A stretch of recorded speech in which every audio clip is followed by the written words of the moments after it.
Nunca me había pasado nada extraño hasta aquella noche. Y lo peor es que no fue una sola vez. La primera experiencia ocurrió después de un día largo y aparentemente normal. Mi esposa Laura y yo volvíamos a casa tras ayudar a sus padres, Roberto y Elena, a instalarse definitivamente en su nueva vivienda. Ellos vivían a unas 2 horas de distancia de nosotros, así que el viaje ya de por sí era pesado. Estábamos cansados, queríamos llegar a casa y dormir, nada más. El problema fue el camino. Por alguna razón, que a día de hoy no sabría explicar, el GPS nos indicó una ruta diferente. No era una carretera que hubiéramos tomado antes. Desde el principio algo se sentía mal. No era una idea clara, sino una sensación incómoda que se iba acumulando poco a poco, como un nudo en el estómago. La carretera era estrecha, llena de curvas largas y colinas empinadas. A ambos lados, solo oscuridad. No había farolas, no había casas. Y lo más inquietante, no había tráfico, en ningún sentido, ni un solo coche. Durante kilómetros, recuerdo pensar que era extraño, pero no dije nada. Laura tampoco hablaba. El silencio dentro del coche se volvió espeso, pesado como si incluso el aire costara más de respirar. Después de un rato empezamos a atravesar un pueblo diminuto. No exagero si digo que no tendría más de 1000 habitantes. Tal vez menos. Las calles estaban completamente desiertas, las casas apagadas como si el lugar estuviera abandonado o dormido desde hacía décadas. Pero lo que más me heló la sangre fue otra cosa, uno tras otro. Conté al menos 3 o 4 cementerios distintos dentro de ese mismo pueblo. No eran enormes, pero estaban claramente delimitados, con lápidas antiguas, algunas torcidas, otras casi hundidas en la tierra. Pasar por allí en plena noche con ese silencio absoluto fue profundamente inquietante. Y entonces ocurrió. Mientras bordeábamos uno de esos cementerios, vi luces al frente. Faros de un coche. Eran redondos, intensamente blancos, no como los de los vehículos modernos, sino más antiguos, casi anticuados. Durante un segundo pensé en esos coches clásicos como los Ford de principios del siglo pasado. No voy a mentir, sentí alivio. Ver otro vehículo en la carretera, después de tanto tiempo, solo fue casi reconfortante. No estábamos aislados, no éramos los únicos despiertos en esa noche interminable. La carretera descendía en una pendiente pronunciada. Mientras bajábamos, las luces seguían ahí frente a nosotros, pero al volver a subir la colina, desaparecieron.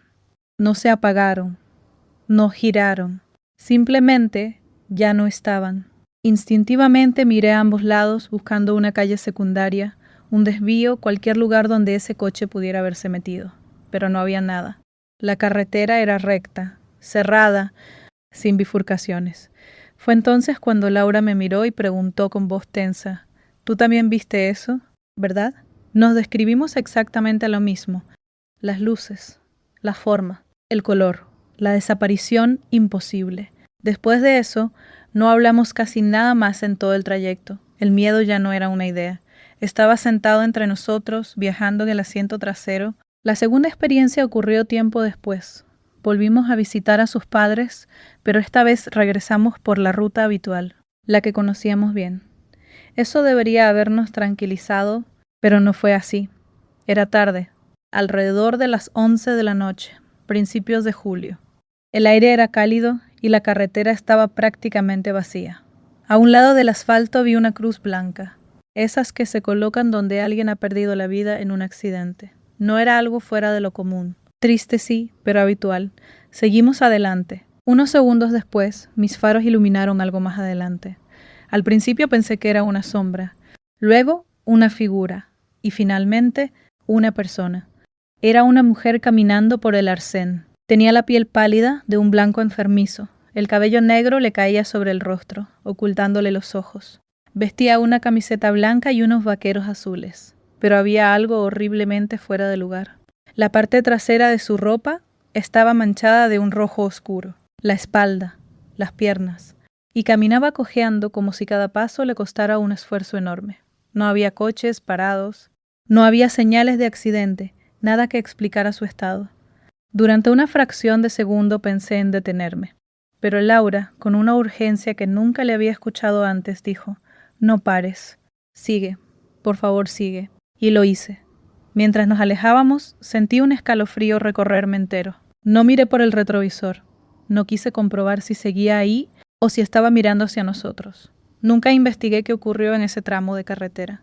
Y sinceramente, no quiero hacerlo. Hay cosas que es mejor no desenterrar.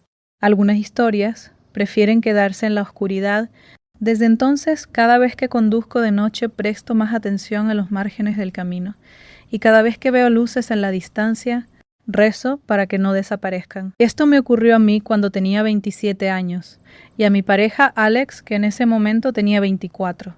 Pasaron ya un par de años, pero sigo pensando en ello casi a diario. No exagero si digo que aún hoy me despierto sobresaltada por las noches, con el corazón acelerado, reviviendo exactamente la misma imagen una y otra vez. Eran aproximadamente las 2 de la madrugada, una noche de septiembre. Vivimos a unos 25 minutos del pueblo, en el norte de la Columbia Británica. Nuestra casa está completamente rodeada de bosque. Árboles densos, altos, interminables, de esos que durante el día parecen tranquilos, pero por la noche se convierten en algo totalmente distinto. La carretera frente a casa es prácticamente inexistente en cuanto a tráfico, tan muerta que habíamos desarrollado una costumbre absurda. Salíamos del camino de entrada sin encender las luces del coche y solo las activábamos una vez ya estábamos en la carretera. No sé por qué lo hacíamos. Una manía tonta. Los dos coincidíamos en eso. A día de hoy, obviamente, las luces se encienden antes incluso de arrancar. Aquella noche yo iba conduciendo. Giré a la izquierda para incorporarme a la carretera y entonces encendí las luces largas. Y fue justo en ese instante cuando lo vimos. En medio de la carretera, agachado, había algo que no debería estar ahí. Era una figura humanoide, completamente pálida, sin pelo alguno.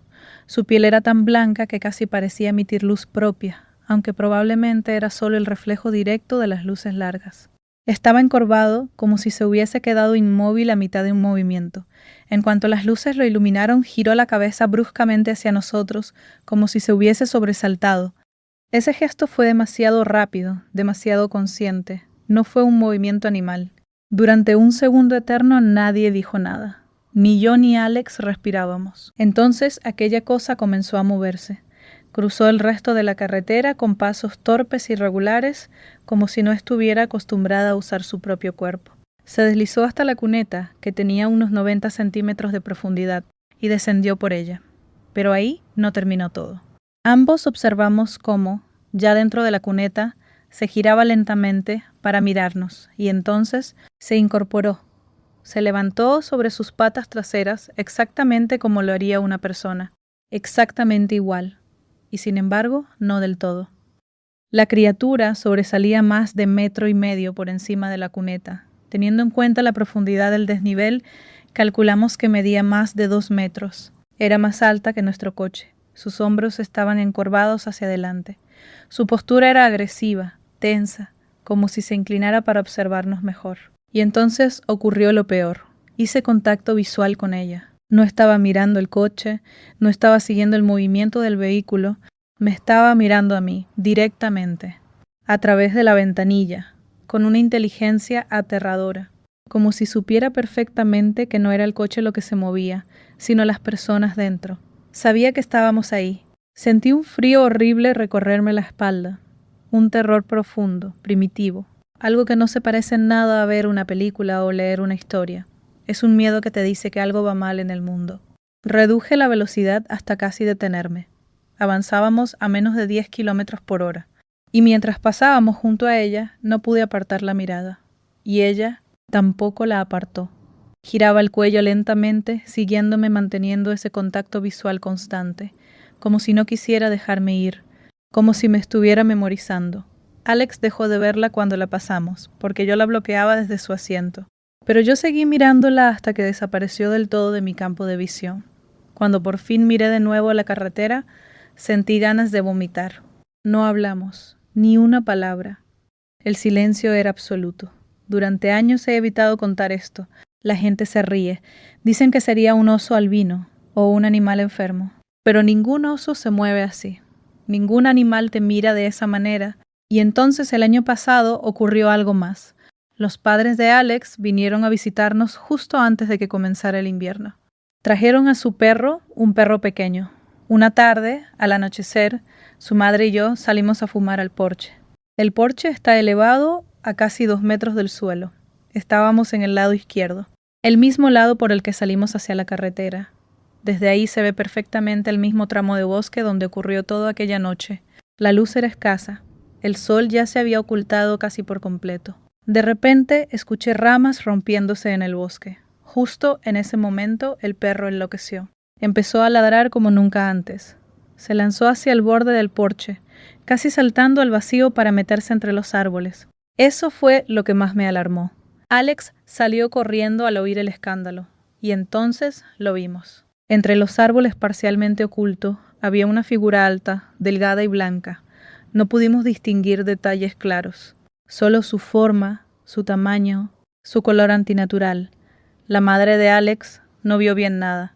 Tiene mala vista y no llevaba las gafas, pero yo sí lo vi. Y lo supe, era lo mismo. Sentí un nudo retorcerse en mi estómago, el mismo miedo, la misma certeza absoluta de que aquello no era natural. Desde entonces no salimos de casa de noche. Puede parecer exagerado, puede parecer extraño. Y sin embargo, hay una parte de mí que quiere volver a verlo. No porque no tenga miedo, sino porque ahora sé la diferencia. Antes leía historias y pensaba, qué interesante, seguro que algo así existe. Pero nada, absolutamente nada, se compara con el terror silencioso y reverente de mirar a los ojos de algo que sabes, en lo más profundo de tu ser, que no pertenece a este mundo. Hace algunos años compartí públicamente una experiencia que me marcó para siempre. El encuentro con un fantasma que no solo yo he visto, sino también varias personas más. Dejé mi relato detallado en mi perfil para quien quisiera leerlo con calma, aunque nunca imaginé hasta qué punto aquella historia seguiría creciendo incluso después de haberla contado. La zona donde ocurrió todo se encuentra dentro de mi ciudad. No es un lugar cualquiera. De hecho, es bastante conocida por los avistamientos extraños. Podría decirse que no solo es ese barrio, sino prácticamente toda la ciudad y los condados cercanos están cargados de historias antiguas, sucesos inexplicables y presencias que parecen negarse a desaparecer. Viejas construcciones, carreteras solitarias, terrenos que han visto demasiada historia como para quedarse en silencio. Por eso, cuando hace unos meses alguien se puso en contacto conmigo para decirme que había visto exactamente el mismo fantasma, no me sorprendió del todo. Me inquietó, sí, pero no me pareció imposible. Lo que sí me pareció indignante fue descubrir que alguien había tomado mi historia de Reddit sin mi permiso.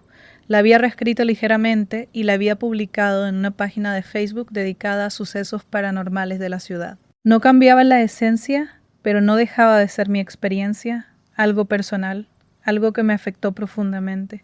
Aún así, nada de eso se compara con lo que vino después. La persona que me escribió, a quien llamaré Daniel para mantener su anonimato, me contó algo que sinceramente aún hoy me cuesta procesar, algo tan extraño que todavía no logro encontrarle una explicación lógica. Daniel empezó diciéndome que llevaba años escuchando rumores sobre esa zona concreta, historias de apariciones, figuras encapuchadas, presencias silenciosas. Sin embargo, como muchas personas, siempre lo había descartado todo como exageraciones o cuentos alimentados por la sugestión colectiva. Pero entonces llegó la parte verdaderamente perturbadora. Me escribió explicando que la noche anterior a su propio avistamiento había tenido un sueño extremadamente vívido. No uno de esos sueños confusos que se olvidan al despertar, sino uno claro, casi demasiado real. En ese sueño, según me contó, estaba navegando por Reddit como cualquier otro día, desplazándose entre publicaciones sin demasiada atención, hasta que se topaba con un post en el que alguien describía el encuentro con un monje fantasmal visto en una carretera concreta de la ciudad. Mi historia. En el sueño, Daniel leía cada detalle con atención, la descripción del lugar, la figura, la sensación de ser observado. Y entonces, dentro del propio sueño, decidía que quería comprobarlo por sí mismo, que iba a ir hasta ese lugar y hacer su propia investigación. Cuando despertó al día siguiente, había olvidado por completo el sueño. No le dio importancia. No sintió miedo, no sintió curiosidad. Simplemente siguió con su día. Horas más tarde, casi por casualidad, acabó conduciendo por esa misma carretera. Y fue entonces cuando lo vio. El mismo fantasma, la misma figura que yo había descrito, la misma presencia silenciosa, el mismo monje espectral que parecía formar parte del lugar, como si llevara siglos atrapado allí, repitiendo una rutina invisible para la mayoría, pero no para todos. Daniel me aseguró que en cuanto lo vio, una sensación helada le recorrió el cuerpo, como si algo dentro de él supiera de forma inmediata que aquello no era normal, que no era producto de su imaginación, que no era una sombra ni un reflejo. Fue después de ese encuentro cuando recordó el sueño, y fue entonces cuando decidió escribirme. Al leer su mensaje sentí un escalofrío profundo, no el típico miedo de una historia de fantasmas, sino algo más inquietante, algo que te hace cuestionarte cosas que normalmente prefieres no pensar. ¿Estamos conectados de alguna manera que no entendemos? ¿Fue una simple coincidencia imposible? ¿O hay algo más? ¿Algo como el destino o una especie de llamada? No pude evitar pensar que quizá el sueño no fue solo un sueño. Tal vez fue una advertencia, o una invitación, o incluso una forma que tiene ese lugar o esa entidad de manifestarse antes de aparecer. Durante días consideré publicar esta experiencia en foros de interpretación de sueños, buscando respuestas, pero cuanto más lo pensaba, más me daba cuenta de que quizá no hay una explicación clara. Tal vez hay cosas que simplemente ocurren sin intención de ser comprendidas. A día de hoy sigo teniendo el mensaje de Daniel en mi bandeja de entrada. Podría demostrar que todo esto ocurrió realmente, pero sinceramente no necesito pruebas para mí. El simple hecho de que alguien soñara con mi historia antes incluso de recordarla conscientemente y luego viera aquello con sus propios ojos es suficiente para no poder quitármelo de la cabeza. Sigo pensando en ello constantemente, y cuanto más lo hago, más me pregunto si algunas historias no se cuentan para ser leídas, sino porque necesitan encontrar a la siguiente persona.